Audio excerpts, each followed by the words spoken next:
Vamos dar início à nossa sétima sessão. É o sétimo ano consecutivo em que abrimos as nossas hostilidades aqui nesta esplanada. Este ano não com tão mau tempo como o ano passado, mas mesmo assim ainda longe daquelas noites de verão, isto são diálogos em noites de verão. E abrimos também, como tradição, com o Jorge Miranda. Há 7 anos atrás, quando iniciámos essa nossa caminhada, o Jorge abriu a hostilidade e agora, mantendo a tradição, é sempre o Jorge que abre estas conversas. Vai sendo cada vez mais difícil, e entenderão, encontrarmos temas aglutinadores para falarmos da freguesia. Daí que o pezinho que se põe fora do eixo da freguesia, ou do ar da freguesia, para falar do Conselho de Oeiras, e no fundo é de Oeiras que está em causa, é óbvio que vamos alargando a nossa observação, histórica e não só, patrimonial, artística, etc. É o Conselho de Oeiras que é o referente, é também o Conselho de Limítrofes, que por vezes são extensíveis também de abordagem, dada, como é óbvio, a abrangência histórica de muitos temas. O tema para este ano, não há um tema em concreto, diria que havia há dois polos de referência temática, que no fundo são também dois grandes polos antagónicos ao longo da história. O ódio e a glória, a morte e a vida. No fundo era jogar um pouco com estas duas realidades e transpô-las um pouco para a história local. Daí que o Jorge Miranda tenha proposto este tema, que é um tema que no fundo é desafiar a morte sob o domínio na altura francês, com Junot, os detalhes, como é óbvio, vou poupar-vos, que o Jorge vai tratar destas. Depois, para a semana, não faz outra coisa só passar aqui pela frente este gajo. E foi desafiado para, no fundo, trabalhar um tema que há muito vem sendo por ele, trabalhar pela força histórica, arqueológica, etc., que é o Castro de Luceia, mas que assentasse a sua atenção, sobretudo, nesses dois grandes momentos, o nascer e o morrer de um povoado, e, de certa forma, encontrar as razões explicativas para a morte e o nascimento de um povoado importante como sabem, Luceia. No dia 2 de agosto é o José Mé, e aqui que tenho que confessar que foi mais difícil encontrar um padrão de referência absoluto para jogar, para se encaixar nestes temas aglutinadores. É Santa Madre. São matá-los. Mas pelo que eu disse ao Zé, desculpa lá, iniciámos esta caminhada a 3 e a 5 ou 4 com muita gente, como é óbvio, e o Luís Silva também, no período inicial, e caramba, temos estado sempre presentes, não era este ano que iríamos romper essa realidade. Santa Mar, ele dá um jeitinho para encaixar no tema, porque o vai fazer, mas depois rapidamente, como é óbvio, vai para as áreas que eu prefiro, como é óbvio. No dia 9 de agosto, também te encontro uma experiência que o ano passado se iniciou. Temos um dia de debate. O ano passado o debate era sobre o próprio tema do encontro. Este ano a proposta é outra. Estamos num período de grandes desafios, a vários níveis. Há realidades novas aqui no Conselho e, no fundo, aquilo que nos propomos é aqui, publicamente, da forma informal, como sempre o fazemos, debatermos questões relacionadas com o património histórico da freguesia e do Conselho de Oeiras. Infelizmente, o Presidente Carlos Morgado não vai poder estar presente, não está cá. Aliás, pediu-me para que hoje, de alguma forma, porque o viram por aqui, ele tinha que estar às 9h30 noutro local, por isso é que não está aqui presente. Portanto, o Presidente Carlos Morgado não vai estar presente, mas irão estar presentes pessoas da Câmara, e portanto vai ser um debate aberto e que, de certa forma, julgo eu, irá também impulsionar um debate mais alargado que irá surgir, que nós iremos fazer em outubro. Depois, no dia 16 de agosto, entro eu em Lícia para falar sobre o Patrão Lopes, uma figura que já está trabalhada, é muito conhecida, etc., mas que eu tentarei carregar alguns dados novos e também contextualizar melhor o personagem. Depois, eu vou pôr as minhas. Depois, no dia 23 de agosto, é o Rui Pinto, está aqui também presente, em torno de um tema que é a estatuária evocativa de Oeiras e Cascais, da Primeira República ao Estado Novo. No dia 30 de agosto, o David Justino, sendo que esta estatuária, como é óbvio, é uma estatuária evocativa, é uma estatuária glorificadora. Então, tudo isso, para todas as múltiplas realidades que remetem tanto para a República como para o Estado Novo, é óbvio, serão abordadas pelo Rui. Depois, o David Justino, dia 30 de agosto, tem como tema, precisamente, também o nascimento e o ocaso de uma unidade fabril. Também tem vindo a ser trabalhado, a Ana Gaspar também já o trabalhou, mas aqui o David Justino irá também tentar centrar a sua atenção nesses dois grandes momentos da história desse local. Depois, no dia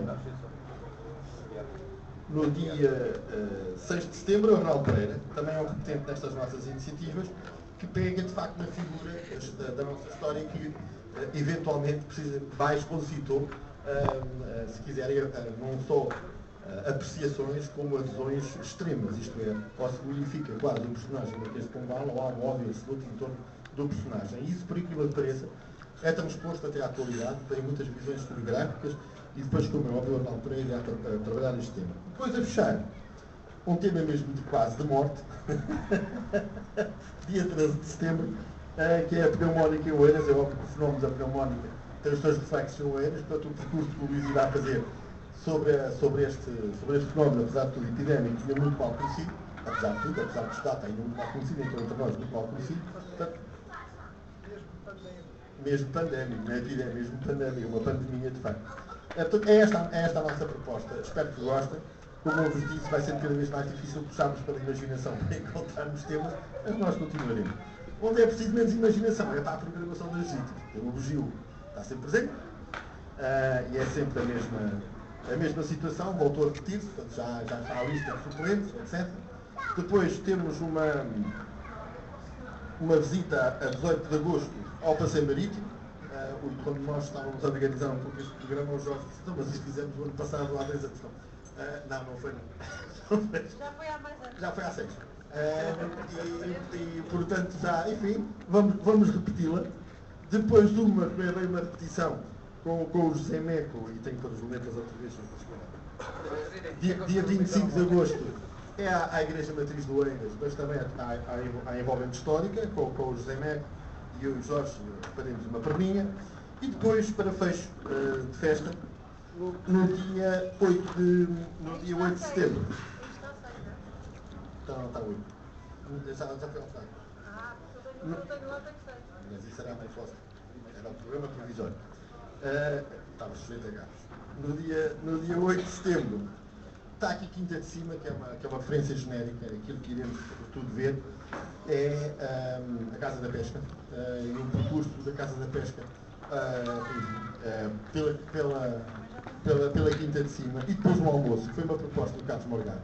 E acho que é uma proposta que lá nós recebemos muito bem. É no Casal da Manteiga, vai ser esse almoço ao ar livre. Estão as coisas a ser organizadas, portanto será um fecho, julgo eu, bom, no almoço ao ar livre, dia 8 de setembro. Tanto para o bugio como para esta visita é indispensável a inscrição prévia e o pagamento prévio. Em relação a esta visita ao almoço, o preço ainda não está definido, portanto é só um tempo sagrado. Eu peço desculpa ao Jorge por lhe roubar muito tempo, e o Jorge tem aquela questão da pontualidade britânica.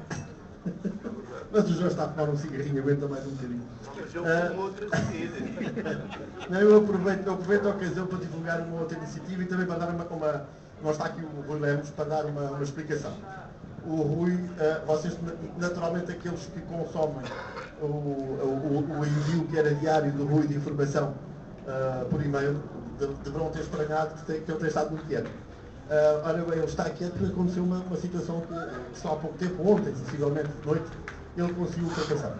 Portanto, ele perdeu o livro de endereços do Outlook e teve que recompor tudo. Não é? E o recompor tudo não é só o livro de endereços da associação. E, portanto, ele teve a recompor isso e, portanto, tem sido... Ele retomou essa comunicação, que voltará a ser regular apenas ontem, portanto, é muito em cima do acontecimento que esta iniciativa foi divulgada, por um lado.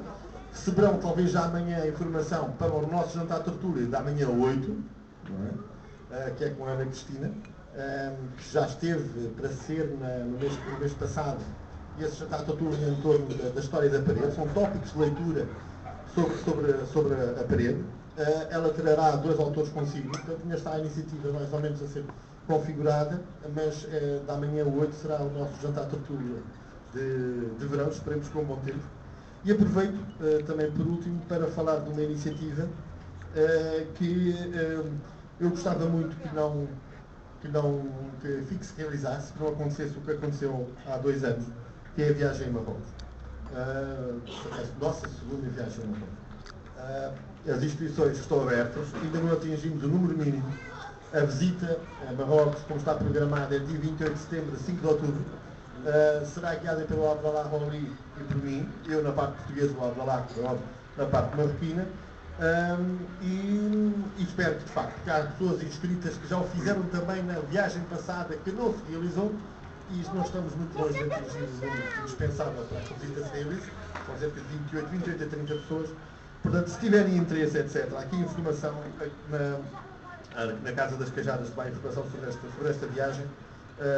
Enfim, os tempos são de crise, mas de qualquer maneira, se puderem vencer essa mesma crise e se vencerem uma fronteira também, que é física, uma viagem a Marrocos seria excelente para fecho de época destas iniciativas da Associação. E pronto. Passo a palavra à estrela de hoje. E Jorge, obrigado. Uma estrela cadente. Se eu abro isto todas as semanas, todos os anos, que é o privilégio da idade. O privilégio da idade não é mais nada a não ser isso, não é?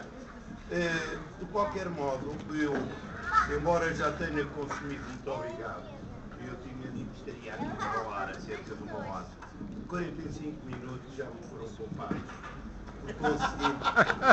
Pois, 45 minutos já me foram poupados, por isso eu agora prometo que não vou cometer a mesma seca que lhes dei a vocês, quase 2 horas de discurso por causa do valor.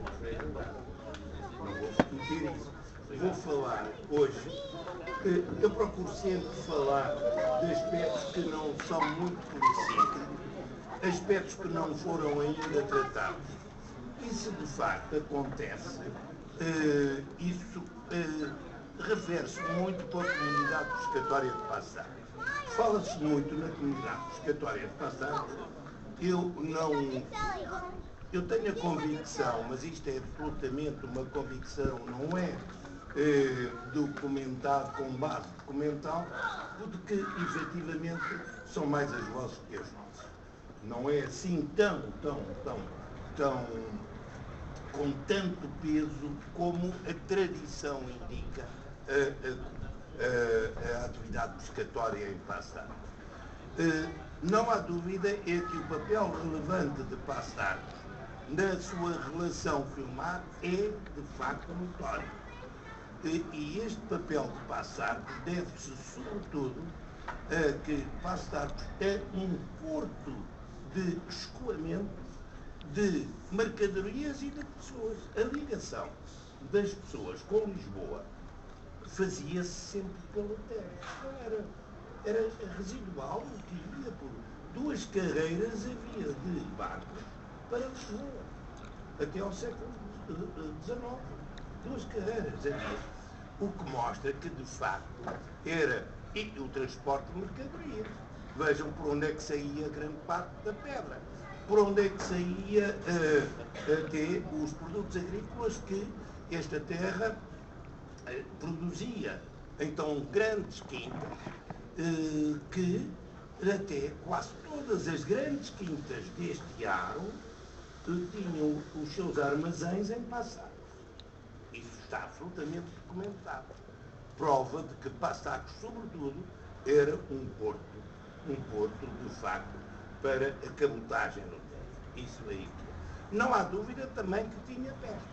Mas a pesca não seria, talvez, eu digo talvez, tão importante como esta atividade mais portuária. Não tenho dúvidas também sobre a pesca, se nós formos aferir os quantitativos, e eu tenho isso levantado para os primeiros 2 dezenas de anos do século XIX, aí 2 ou 3 dezenas de anos, Passar não apresenta um imposto sobre o pescado muito elevado em relação a outras aqui da zona dos mares do Tejo. E isso eu ainda não escrevi, ainda não revelei esses elementos que já os pedi há muito tempo. Qualquer dia escrevo, eu não tenho pressa. As coisas surgem ao longo da conversa, que é isso é que eu acho piada. Acho muita piada, como acho piada nós estarmos aqui, que é trazer a história para a rua, digamos que, dessolenizar a história, que é isto que eu acho extremamente bonito, é nós tratarmos a história por tu e não como uma coisa de voludos e grandes galas. É isto que interessa que nós encaremos a história. Ora, quanto a Paços de Arcos, há um aspecto extremamente importante, o que eu acho muito significativo na atividade pescatória, que é neste período das invasões francesas. Nós sabemos perfeitamente o papel extremamente importante que quer os pescadores, quer os catraieiros, tiveram nos contactos com a esquadra britânica que pairava ao largo da costa. Reparem que a Inglaterra era a senhora absoluta dos mares. A França não tinha. Repararem, as comunicações, abastecimentos e tudo da França vinham sempre por via terrestre, nunca por via marítima. Porque por via marítima a esquadra britânica bloqueava tudo. E agora, não só a esquadra britânica bloqueava o acesso dos abastecimentos aos franceses, mas como apoiava, de facto, a resistência portuguesa. E mais do que isso, a esquadra britânica proporcionava a invasão de os portugueses que estivessem descontentes, que quisessem ir para o Brasil. Aliás, há uma proclamação do almirante Couthon, que é o Charles Couthon, que é o almirante da esquadra, que anuncia exatamente isso. Dar cobertura, garantir o transporte de todos aqueles que quisessem ir para o Brasil. Ele proporcionava os meios para isso. Mas mais importante até do que isso, é que é através da esquadra britânica que muitos pasquins e panfletos anti-franceses desembarcavam e eram divulgados, distribuídos em Lisboa. Lisboa e outros sítios, mas sobretudo Lisboa. Ora, Paços de Arcos aqui ocupa, em relação a Lisboa, que é de facto o centro da decisão. O grande objetivo dos franceses é tomar Lisboa e dominar Lisboa. E isso é verdade. Eu sempre ouvi dizer Lisboa é o país. Conquistando Lisboa está o país ocupado. Está o país conquistado. E assim, quando o Junot entra, vai direto a Lisboa. Ele quer estrategicamente, o Dom João VI foge para o Brasil, abençoado assim, porque sempre manteve o espírito nacional aceso, isso é verdade. Aliás, ele fala o aconselho mesmo dos ingleses.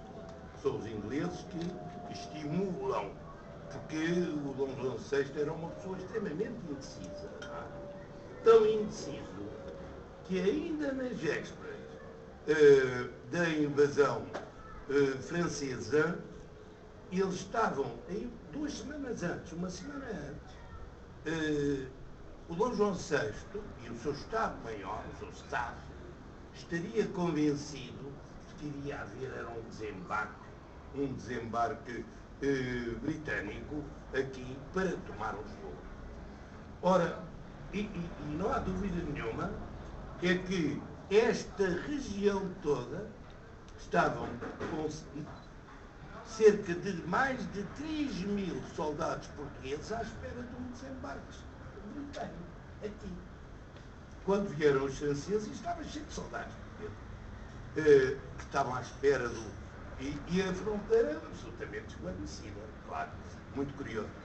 Nesse aspecto, e agora é só um ligeiro apontamento, este fluxo de milhares de soldados para esta zona provocou imensa perturbação nos abastecimentos. E essa perturbação vai depois verificar-se com a invasão dos franceses. E tanto assim é, porque dá-se uma inflação galopante. E é curioso que a Câmara registra em ata esse acontecimento da inflação registada em novembro. Reparem que o Junot entra em novembro em Portugal. Em novembro, em 21 de novembro, salvo erro, em 21 de novembro, a Câmara decide, de facto, corresponder ao apelo dos marchantes de aumentar o preço da carne. Curiosamente, em 1809, a própria Câmara, a impedir a especulação, a inflação, a impedir isso, prende três marchantes e condena-os. Prisão mesmo, a três marchantes. Isto em 1809 já não estava cá o Junot. Bem, isto para dizer que, de facto, o Eiras tem uma posição extremamente importante em relação a Lisboa. Por um lado, insere-se no seu hinterland abastecedor de Lisboa. Por outro lado, também é a tranca do Tejo. É a defesa do Tejo. É aqui que, de facto, estão grandes fortificações militares que podem impedir o eventual avanço da esquadra francesa, a inglesa, desculpem, que é coisa curiosa. Uma das coisas que eles temem é um desembarque dos ingleses nesta costa de Cascais até Lisboa. Estão sempre a temer isso. Sempre a temer um desembarque dos ingleses aqui. Ora, isto faz que, efetivamente, o Eiras goze, de facto, de uma vantagem, ou que, neste caso, é uma desvantagem, porque converte-se numa terra estrategicamente importante para a segurança dos franceses. Não só segurança, mas também para a subsistência da capital. O que os franceses não contam é que, de facto, com a saída, isto é como tudo, nós hoje também temos os planos todos trocados do governo, cada vez estamos pior, hoje, cada vez estamos pior, e eles prometiam que não, que isto e tudo, mas sai sempre tudo ao contrário. E para os franceses também não pensavam que, de facto, a saída da família real para o Brasil representava uma crise política grande neste território. E esta crise política levou também a uma quebra da vontade anímica da população. Por outro lado, também, as produções decrescem. A produção de tudo decresce abissalmente neste país. Está absolutamente. Até há decretos do Junot que fazem referência a isso. E decresce a produção agrícola, decresce a produção pecuária, decresce a produção fabril. Reparem, falar no fabril, a fábrica da Póvoa de Barcarena, como o Junot temia que o povo se armasse contra eles, proíbe, aliás, ele faz, proíbe até a caça. Reparem, proíbe a caça. Para não justificar, que se não justifica na armas da rua. Ele proíbe a caça e proíbe a venda da pólvora. Mas, com a família real para o Brasil, veio o diretor da fábrica da pólvora, que estava, na altura, a empreender uma reforma, que é o Napion. Vai para o Brasil, onde vai fazer uma fábrica de pólvora no Rio de Janeiro. E que, segundo documento da época, a fábrica pobre ficou entregue a incompetente. O que não há dúvida é que este decréscimo da produção representou que em 1809 os operários da fábrica da Póvoa estavam por receber 9 meses de salário. Reparem, como houve uma quebra. Isto é muito significativo. Assim como na produção agrícola, também é extremamente significativo, por exemplo, ver os processos que são movidos à Casa de Pombal por incumprimento dos contratos. Trabalhadores que não são pagos o acordado com eles e movem ações contra o Marquês de Pombal ou os gestores do património da Casa Pombal. Atenção, que eu depois, se tiver ocasião, digo porque é que eu falo nos gestores da Casa Pombal. Reparem, em 1820 ainda não estão resolvidos muitos destas situações pendentes com a Casa Pombal. Está tudo arquivado na Torre do Tombo, esses processos que já tive dentro. É muito curioso ver como é que toda a produção de carne, curiosamente, há um ramo do negócio que se desenvolve nesta zona, que são as tabernas. As tabernas desenvolvem. E é muito curioso. E elas vão ser implantadas à volta de São João da Barra. A Praia do Portinho, na feitoria, tem a taberna. E agora, curiosamente, Ana, mulheres também a requerer. Mulheres a requerer. Mulheres que exploram esses, vemos isso pelas licenças aqui, eu estou-me a reportar às atas da Câmara, não é? Isto tudo que eu estou a dizer está tudo documentado. Não preciso de estar aqui a dizer as fontes, senão nem eu me lembrava das fontes, não é? Tinha que andar aqui a descovilhar, não é? Mas esse é o negócio próspero que eu julgo, o negócio do vinho. Do vinho, como é que se diz? O vinho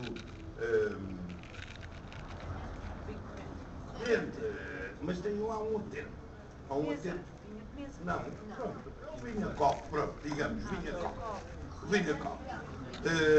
Esse é o grande negócio. Reparem que só ali na zona de São João da Barra, de salvo erro, havia 8 tascas. 8 tascas. Só uma delas é que vende mercearia. O resto é tudo vinho. Vinho e aguardente. Vejam como é que isto está. E o que é certo é que ainda em 1812, se nós formos ver isso, já escrevi, aquele Teixeira Rebelo, que foi o homem que fundou aqui o Colégio Militar e era comandante aqui do Regimento de Artilharia, em 1812, diz que o Eiras é pobríssimo, é pobre, não há pão, não há fruta, não há isto, não há isto.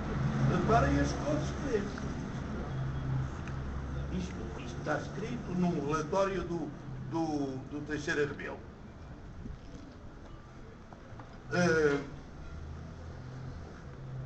Um setor, a agricultura, já falámos nela, é muito curioso. E porque é que há um retrocesso na agricultura, já agora? É que não havia dinheiro a circular, pouco dinheiro havia a circular. Quando os grandes vão para o Brasil, levam o mais que podem. O dinheiro que fica cá é residual. E então, produzir para quê? A ponto do Junot aceitar o pagamento de impostos que seria a dinheiro a zero. Mas também as pessoas questionavam. O que é isto? Eu vou produzir para depois me requisitarem o trigo, as bestas que eu alimentava. Tudo isso, de facto, quer dizer, as pessoas não tinham a garantia de receber a compensação do seu trabalho. E isso desmobiliza.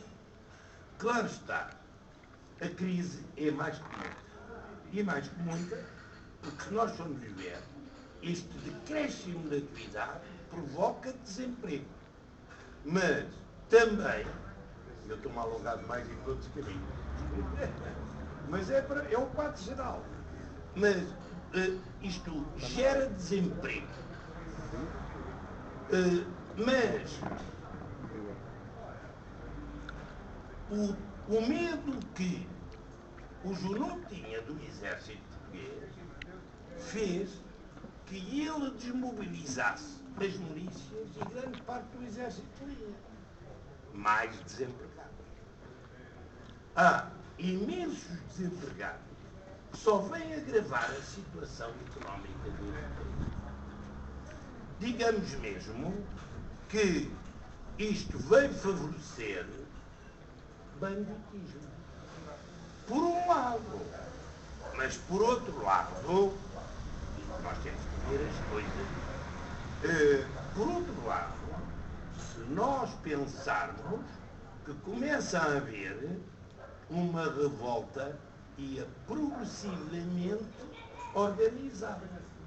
Até que chega um ponto e as pessoas começam. Reparem que nós estamos a viver ainda num período anti-regime.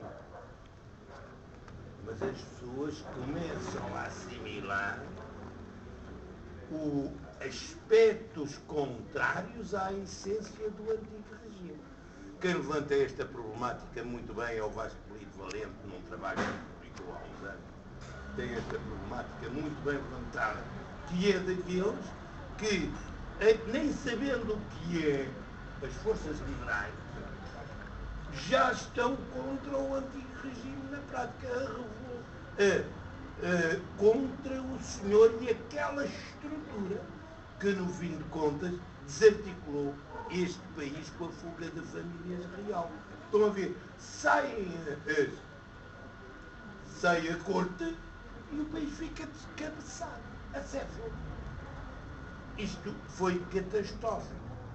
E isso, por um lado, é catastrófico para o país, mas, em termos de questionar as mentes das pessoas, foi positivo. E elas começaram a questionar o sistema, sem saber ainda o que é que seria depois. Mas começam a questionar o sistema. Claro está, por exemplo, este título, e não era isto que eu queria falar. Eu vou para aí fora, vai. Isto é há um grupo em Carnaxide, como vocês sabem, Carnaxide, aquilo era tudo trigo, a zona toda de Carnaxide, tudo trigo. E são contratados ceifeiros para ir fazer a colheita do trigo. Isto é em 1808. E cerca de 600 ceifeiros, segundo o relatório da polícia, do Intendente-Geral da Polícia, cerca de 600 ceifeiros reivindicam um aumento de jornada. Não é consentido, vem a tropa, eles têm de fugir. E fogem, mas ficou a semente. Eu acho muito interessante este grito de revolta contra a arbitrariedade daquele que paga o que quer. Não é? Acho muito interessante aqui em Carnaxide isso ter-se verificado. E foram cerca de 600 ceifeiros. Reparem, o campo em Carnaxide, eu agora contava outra história, mas não. Bem, vamos entrar então na questão da pesca e do transporte. O Junot, em janeiro, 8 de janeiro de 1808, emite um decreto que proíbe que os barcos ultrapassem a linha da Torre do Leme e proíbe terminantemente a saída da Barra, para não haver encontros com as quatro.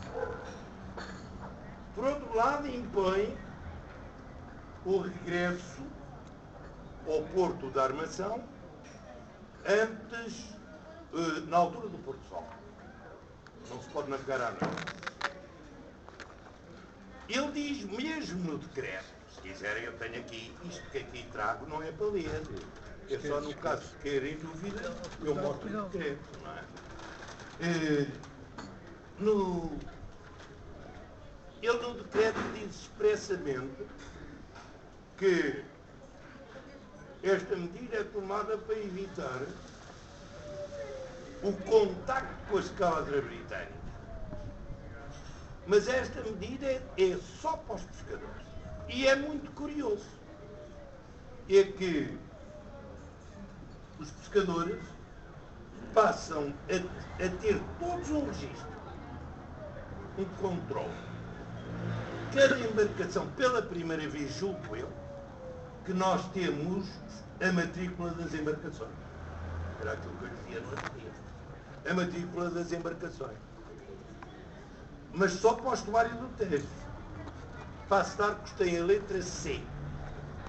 E dentro de cada porto de armação, digamos, como diríamos hoje, eles chamam isto de distrito. Nós chamaríamos hoje capitania ou porto da armação. Dentro de cada distrito, a de cada distrito corresponde uma letra. Lisboa é o A, Belém é o B e tudo por aí fora. Ora, e dentro de cada porto, as embarcações têm um número. 1, 2 ou 3.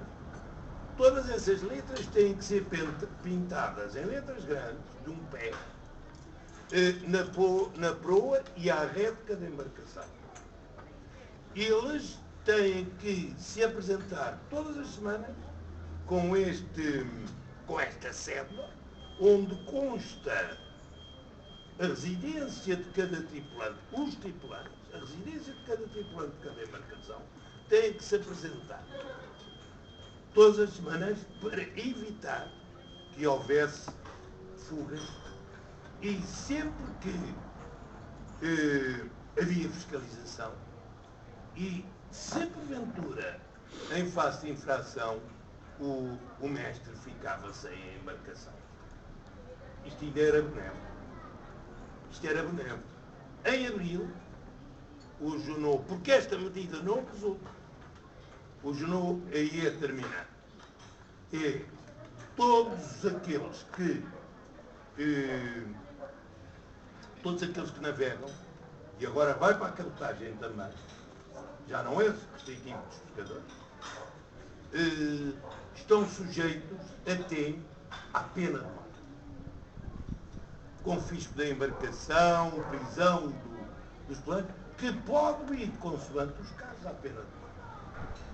O transportar pessoas para a esquadra inglesa representava a pena de morte. E isto há mais ainda. Não se podia navegar à noite. E aí é taxativo. Embarcação que seja apanhada a navegar à noite está sujeita à letra da lei. Mais do que isso até, as fortalezas têm, segundo o decreto, a indicação de disparar a toda a embarcação que não vai. Claro que não dispara. Pelo menos não tenho registro de nenhum disparo. Há também a propósito disto para ver que nem tudo foi mau, esta questão dos registros das embarcações. Em 1810, o intendente dos transportes manda fazer um novo levantamento e um novo registro das embarcações da área. E em 1936 é estabelecida todo o país e às colónias esta questão do registro das embarcações.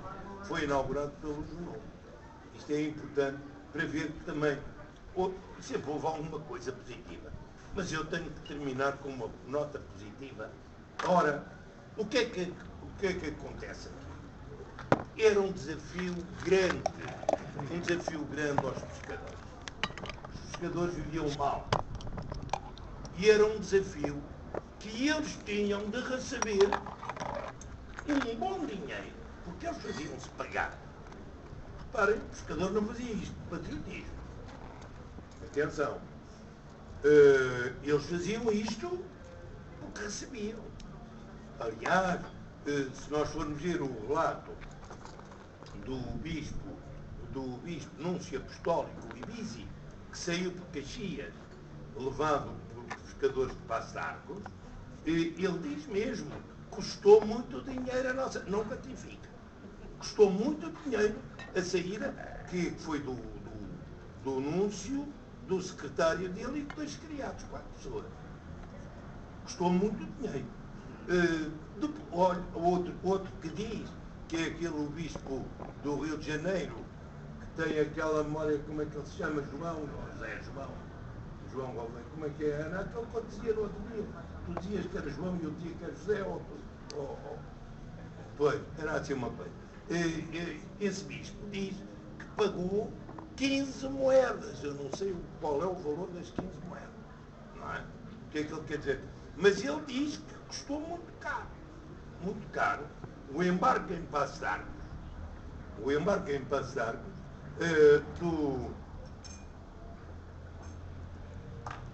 dele clérigo e de um soldado do regimento de Cascais que estava a fugir para ir para o Brasil.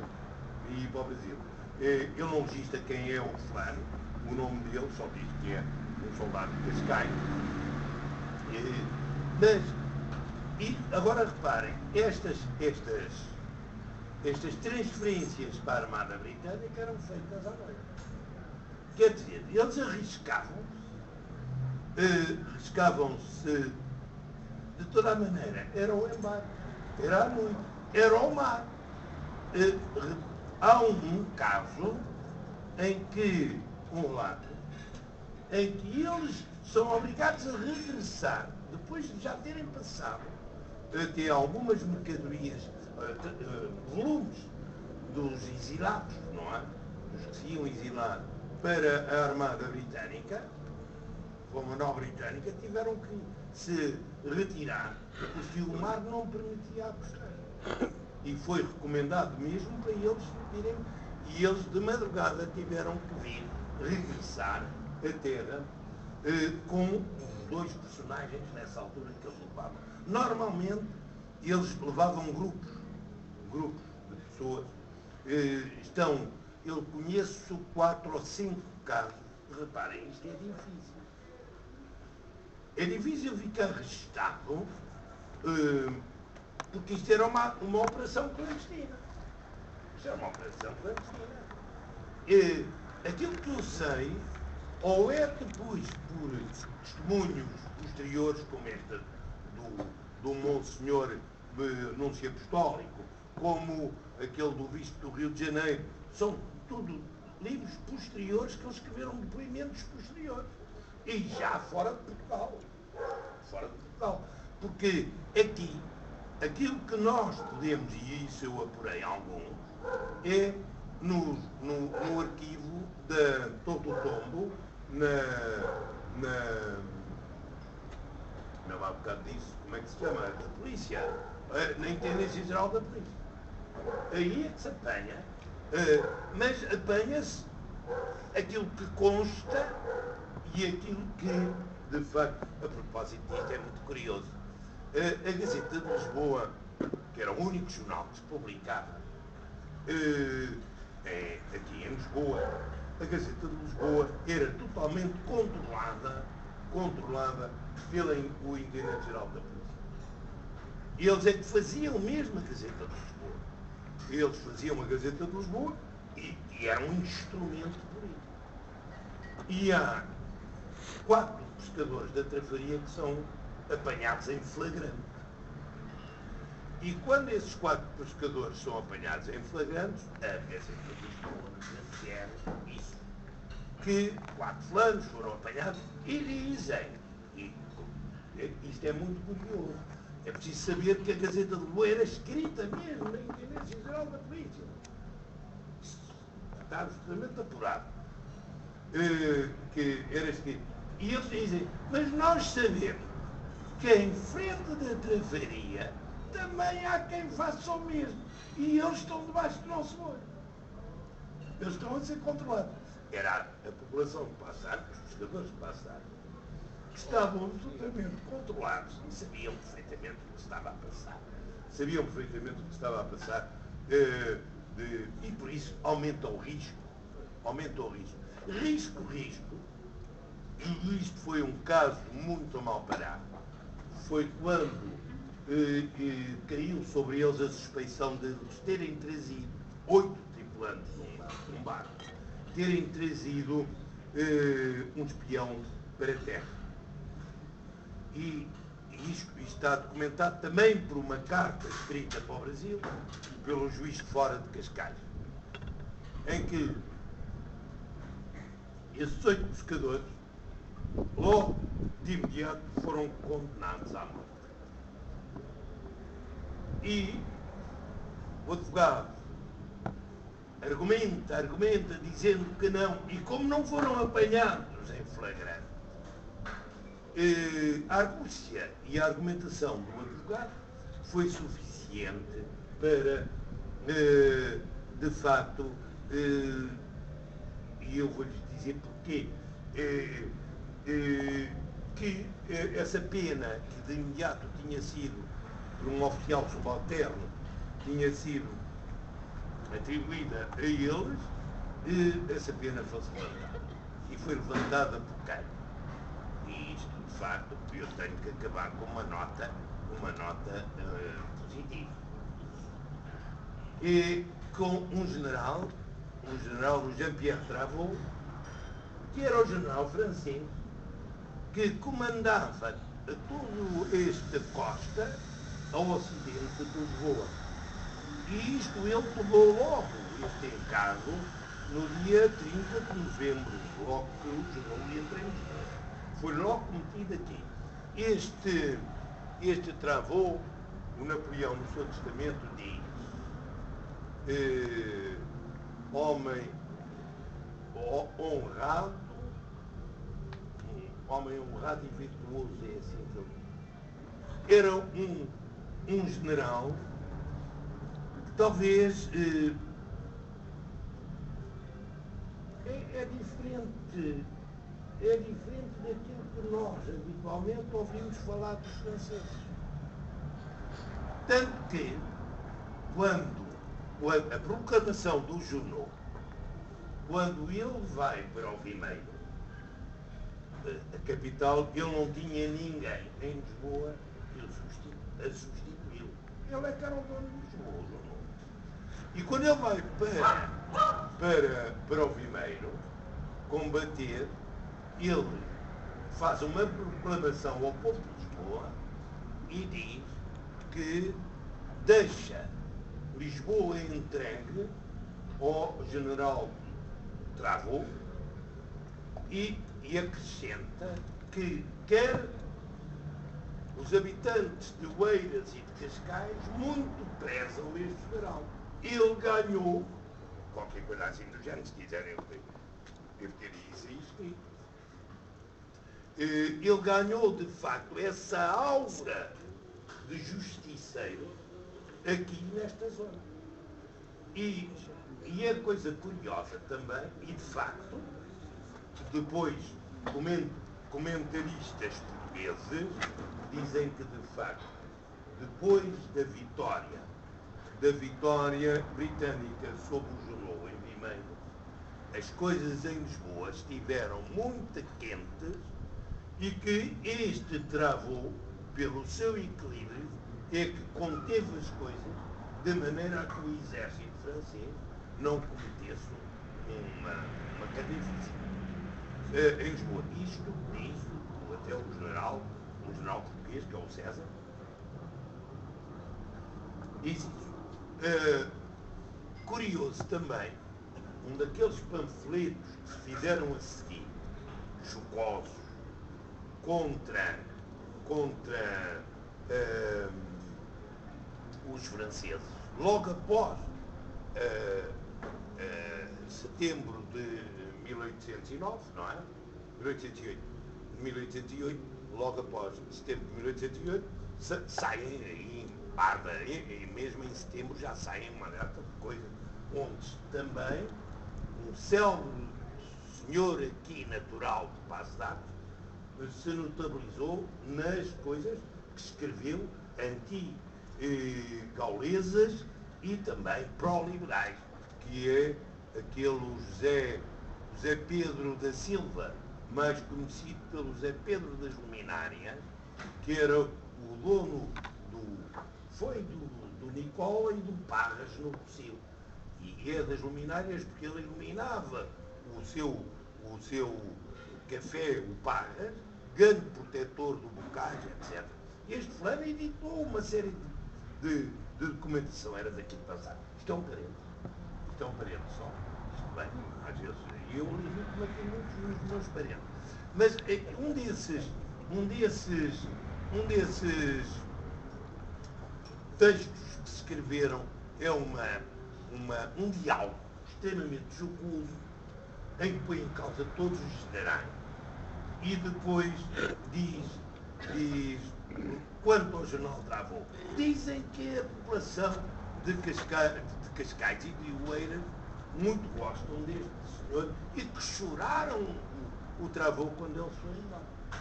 E dizem, não, se isto é verdade, muito nos admiramos. Diz o fulano enorme. É curioso que, de facto, e não temos dúvida que este fulano, se muito dos nossos pescadores de Passo de Arcos, foi ele que libertou os tais oito, que eu não tenho dúvida nenhuma que os gajos transportaram o espião para a terra, mas o Travou é que os libertou. Não tenho dúvida que este senhor era, de facto, repare, ele autorizava os pescadores a sair abaixo. Autorizava, dava-lhes autorização, não há pedido. E o tipo autorizava. Isto está documentado, não é? Que ele autorizava os pescadores a sair da barra. Eles tinham insucesso, não tinham, ele ajudava-os, dava-lhes comida do resto. A todas aquelas pessoas que fossem ao quartel pedir alimentação, ele dava a comida do resto. Era um tipo, de facto, extremamente estimado aqui na zona.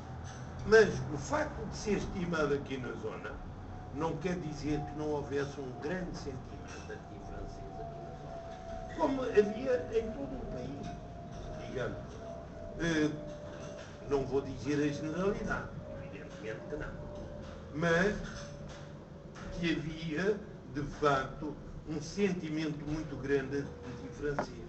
E logo após a primeira invasão, isto logo nos primeiros dias de outubro, e em Passo de Arcos, e envolvendo os pescadores, faz uma grande festa, em Passo de Arcos, o Senhor Jesus dos Navegantes, uma festa que leva 3 dias de luminárias, e tudo em Passo de Arcos.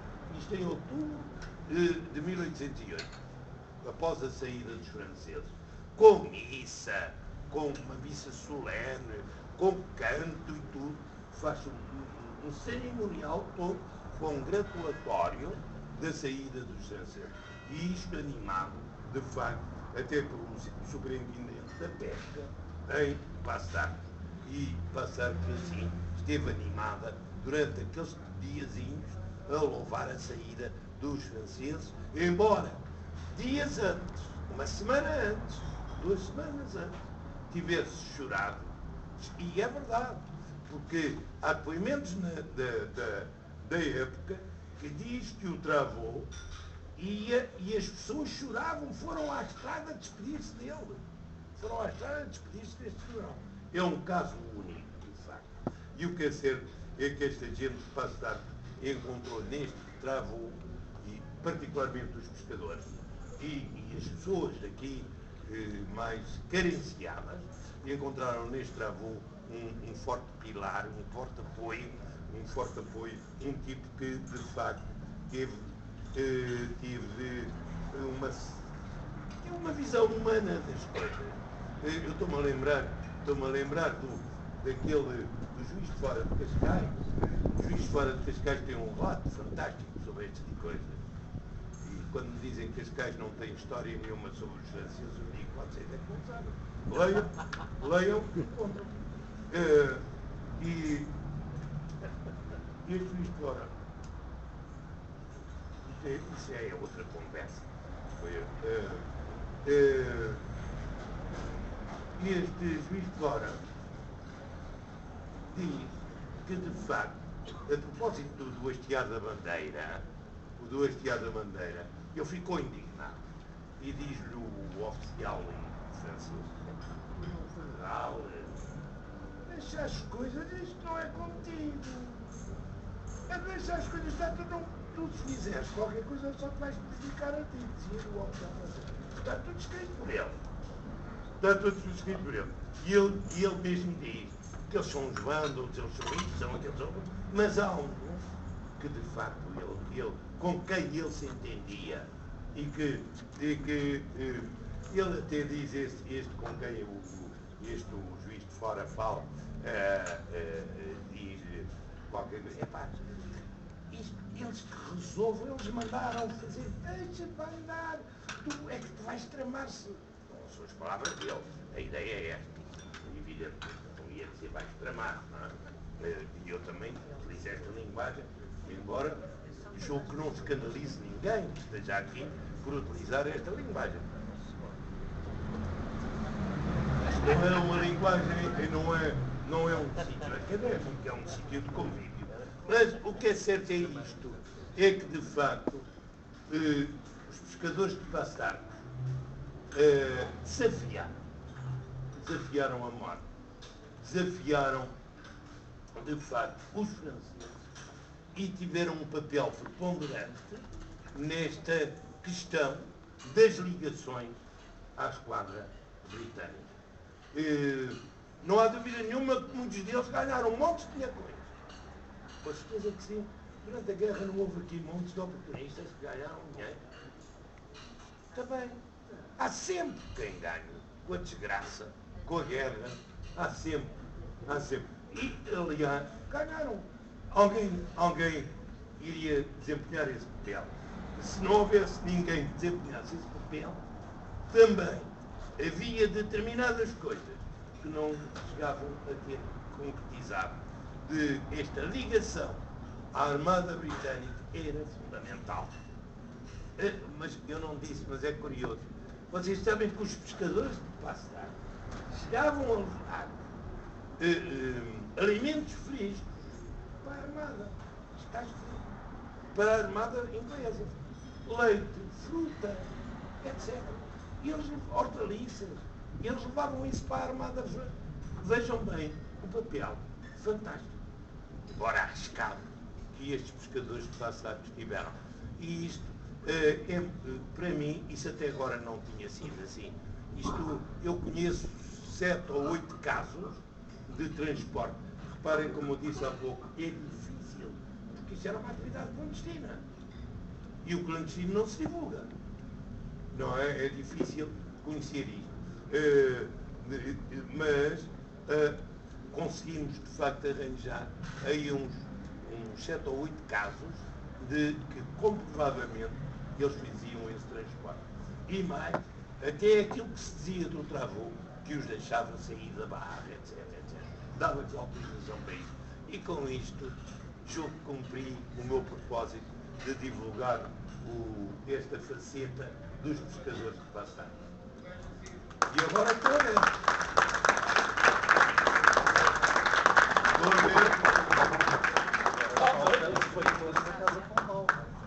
Qual?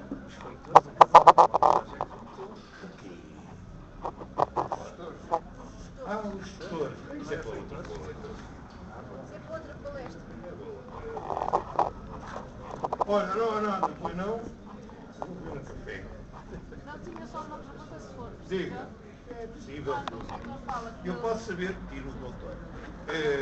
Tiro o doutor. Mas diga. quando diz que os pescadores de Passo de Arcos forneciam a armada, mas a armada estava parada ali durante meses? Não, a armada daqui à costa toda. A armada não era que foi para o Brasil. Não. A armada que estava estacionada. Não, a armada do Almirante Couto. Pronto, estou Sabes esclarecida. bom, que era aquela que policiava toda a costa. Toda a costa, eles não delimitavam. Claro está que o grosso estava aqui. Mas eles policiavam a costa toda. Até o Algarve. Eles tinham isto tudo controlado. Da Armada Inglesa. E por isso aqui ele faz essa proclamação. É muito curiosa a proclamação que o almirante inglês faz, que diz que se responsabiliza por todos aqueles que se quiserem invadir, de os pôr no Brasil. E o destino deles era, ele, como tinha ligações com a Inglaterra, não iam diretamente para o Brasil. Todos aqueles ficavam aqui um tempo na armada e depois periodicamente, não sei, é possível, não lembro de ter lido, mas é possível que tivesse acontecido, porque ele tinha correio com a Inglaterra. Iam um barco à Inglaterra, levavam os tipos exilados. E depois daí é que iam para a Inglaterra. Não era daqui diretamente para a Inglaterra, iam para o Brasil. Iam para a Inglaterra e depois para o Brasil. Faziam este circuito. Era assim que fazia. Mas há muita gente que fugiu assim. Mas mesmo muita gente. A nobreza então era frequente a fuga deles para o Brasil. Iam lá. Porque isto aqui estava a crise económica. Isto não havia. A produção diminuiu drasticamente. A produção é uma diminuição drástica. Não havia dinheiro. Não havia dinheiro, o dinheiro não circulava. Havia muito pouco dinheiro a circular. Qualquer de nós, se eu fosse para o Brasil, levava tudo o que podia. Não deixava aqui. Na altura não havia nada. Mas para fazer a transferência para o Brasil. Ou para o offshore. Nessa altura era mais garantido ir para o offshore. Não, isso é os roubos. E os sequestros. Foi por causa da carência de moeda. Como não havia moeda, as pessoas levaram caixas de moeda para o Brasil. Como não havia moeda, isto é um decreto de janeiro, que ele manda a questão da prata das igrejas, e repara aqui, há uma coisa que é muito, muito interessante, e é um documento que está aqui no arquivo histórico do Santíssimo, que é o recibo da prata que eles entregaram. E o escrivão escreveu a Lagos, escreveu a Lagos, que isto se guarde para a eternidade como forma de mostrar isto chegou. Uma coisa do género. Uma coisa assim deste género, está escrita à margem, pela mesma letra, que é isso que é giro. E a lápis. Como forma de mostrar o quê? Que isto chegou, a situação deprimente que isto está,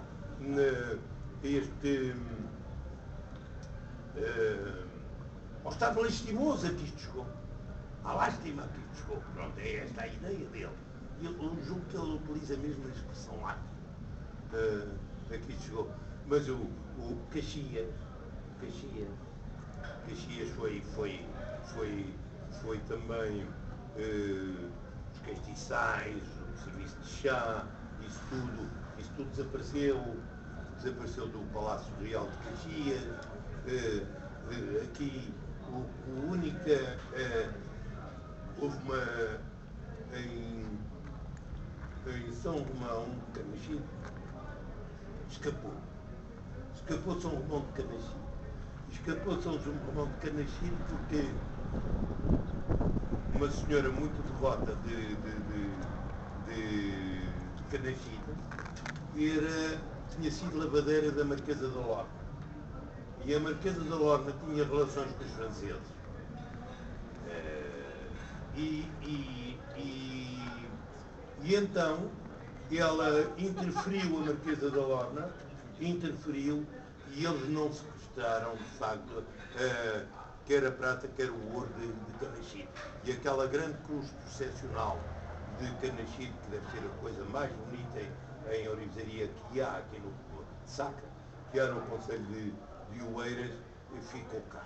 Não foi... Também, mas do Palácio Pombal, poucas coisas. Sabe-se que saiu, que isso diz o Francisco Afonso Santos, que saiu um barco, um navio chinês em Marfim, que foi para a França, ele diz explicitamente isso, que o quadro do Marquês, aquele grande quadro do Marquês, chegou a estar embarcado, mas que depois foi requisitado e foi devolvido. É possível que aquelas jarras que estão no Museu Jacquard de Paris, que o Aquilino Ribeiro refere no Guia de Portugal, que eram do Marquês de Pombal, também tinham as armas do Marquês de Pombal, tenham sido também levadas daqui, do Palácio do Marquês. E que reparem, é que em janeiro todos os bens da coroa e dos novos da corte que foi para o Brasil foram confiscados. Daí que apareça em 1808 a ida à praça da exploração da Quinta Real de Caxias. Isto em 1808. É dada à praça a exploração da Quinta Real de Caxias. Isto tudo foi, não sei quando é que as coisas foram depois restituídas, não é? Nem sei como é que a coisa foi gerida. De certa forma, a Convenção de Sintra